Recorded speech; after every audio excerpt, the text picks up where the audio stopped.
Ito yung anxiety tips kung paano nyo uumpisahan yung mga aksyon na kailangan nyong gawin o kailangan nyong magawa. Ito yung unang-una, tigilan nyo yung paninisi sa labas.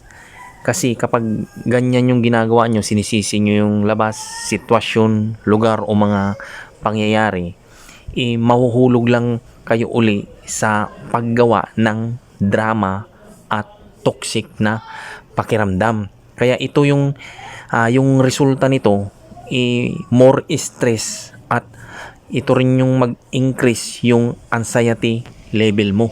Pangalawa, ito naman yung makipag-usap kayo sa mga tao na yun yung magpapabago ng mindset nyo. Pangatlo, kung nahihirapan talaga kayong kumilos o nahihirapan kayong merong gawin, ito yung pinakamadali talaga.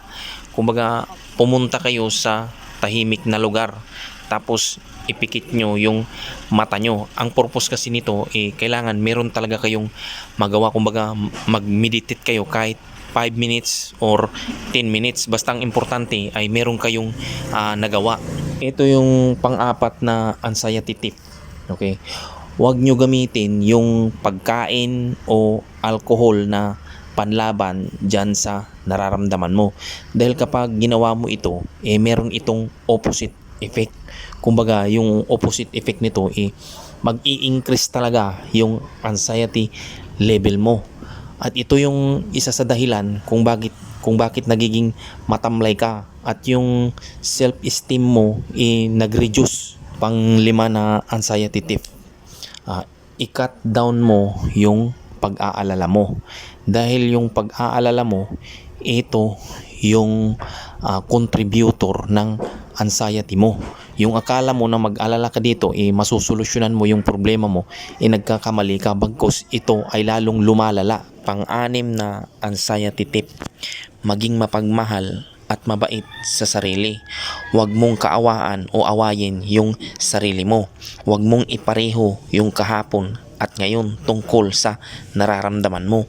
Ibigay mo yung oras na kailangan ng katawan at isipan mo na pagalingin ang sarili.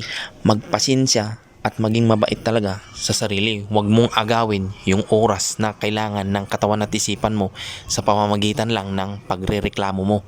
Pang-pito na anxiety tip, huwag mahumaling sa anxiety mo. Yung bawat araw na dumating, yung bawat araw na lumipas, ay doon ka na nakatuon sa nararanasan mo. Huwag ganun. Pang-walo na anxiety tip, yung safety behavior mo o yung avoidance behavior mo, ay baguhin mo ito. Dahil kung hindi mo ito babaguhin, ito yung lumilikha ng panibago mong mga problema. Pang-siyam na anxiety tip, gawin mo ang makakaya mo. Dahil ang recovery can take time and progress can be slow sa umpisa. Ibig sabihin, medyo mabagal ito sa umpisa, pero basta gawin mo lang yung best mo. Huwag mag-expect ng mabilisan. Pang-sampu na anxiety tip, yung mga negative na tao sa buhay mo ay tanggalin mo na.